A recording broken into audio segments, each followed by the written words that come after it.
Hello, welcome to Respect Due for Veterans, the TV show that highlights the contributions of our local veterans in Imperial County and also Yuma, Arizona. I'm your host, Roy Dorantes.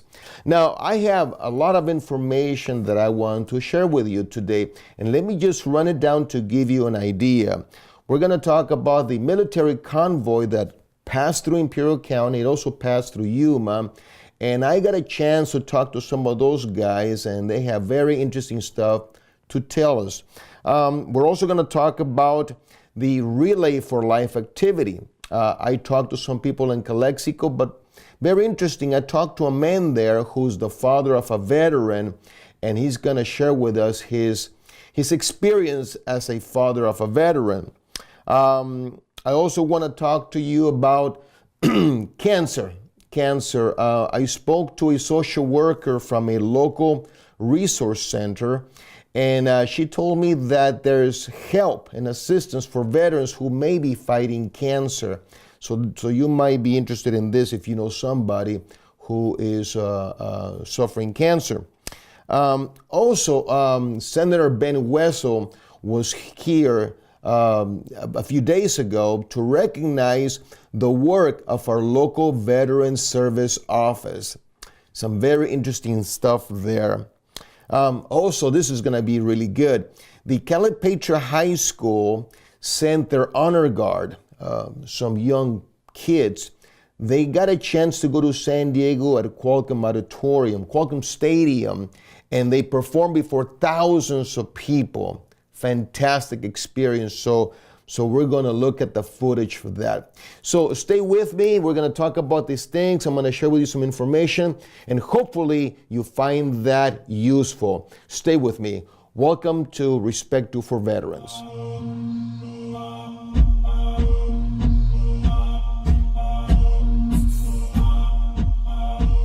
The military convoy that came by Imperial Valley was made up of about 60 vehicles from World War I, World War II, all the way to the Iraq War.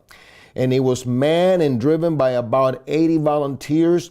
And I got a chance to talk to some of them, and they have some very interesting stories to tell. So let's listen to what they have to say.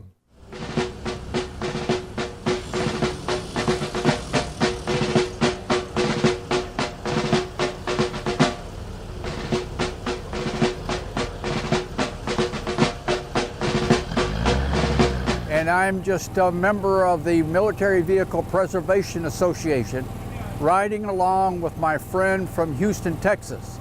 But I'm from Detroit, Michigan. And we've ridden with each other on different convoys. We went to Alaska together, and we went in 2009. We traveled along the Lincoln Highway from Washington, D.C. to San Francisco. So this time we're traveling from Washington, D.C. to San Diego, following the Bankhead convoy, which was done in 1920 with World War I vehicles. Now, the vehicles we have with us today are from World War II, Korean War, Vietnam War, and the Afghanistan and Iraq wars. These larger trucks are from that era. So we've got a good selection of vehicles representing the military vehicles that are used today. Well, I've enjoyed about 5 of these convoys, and I enjoy working with vehicles. I enjoy the mechanics of keeping the vehicles running, and I enjoy looking at America from one side of America to the other. And we've been through a lot of rural areas. We stay off of the interstates as much as possible, and that way we get a view of how people are living in the back small towns. But we've also found that the smaller the town, the bigger the turnout to watch us. And there are children from schools that have made flags.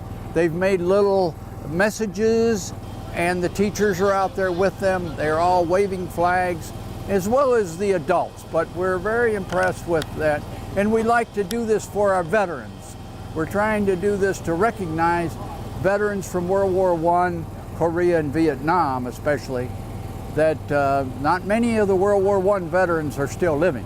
We'd like to say we've appreciated the support we've gotten from the police departments, the sheriff departments, and all the people from the various towns.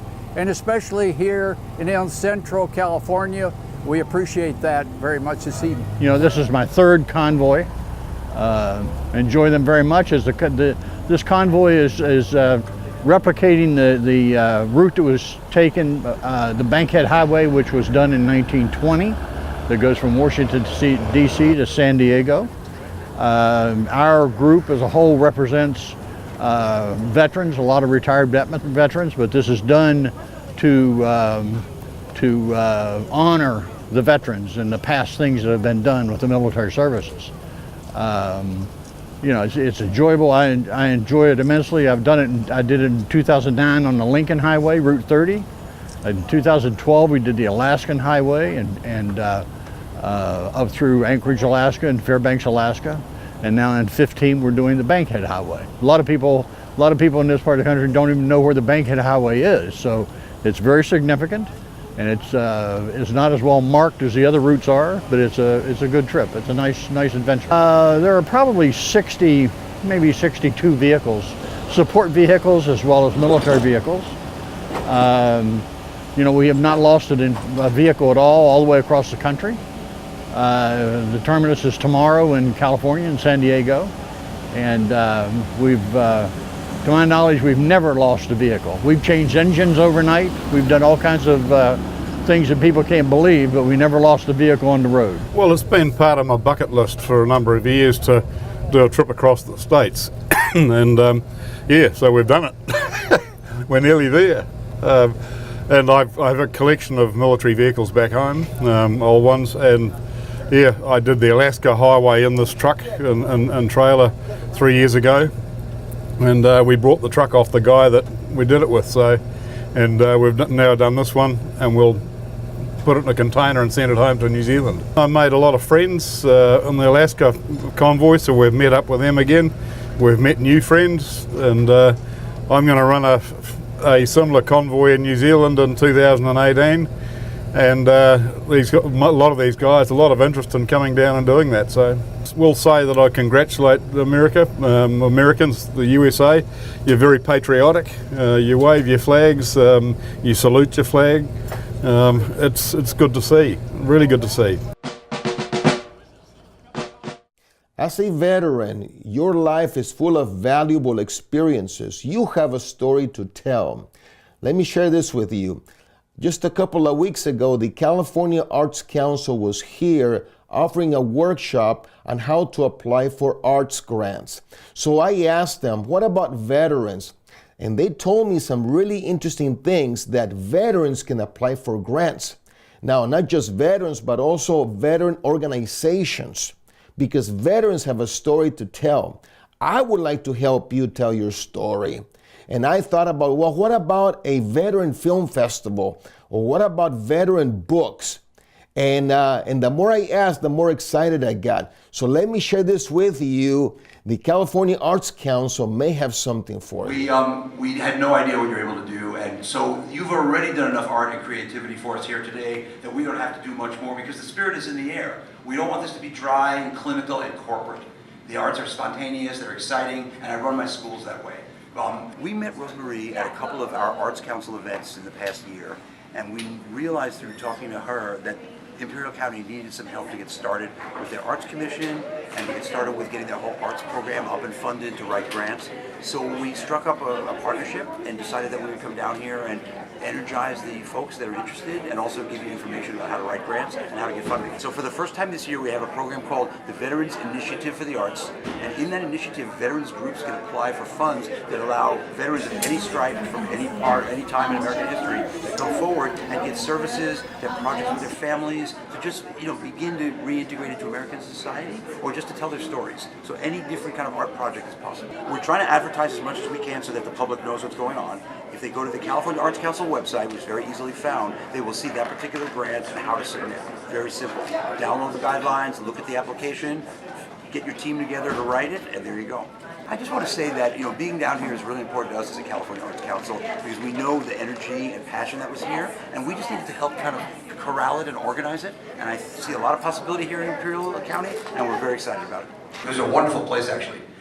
It's a school and an arts hub for the entire city.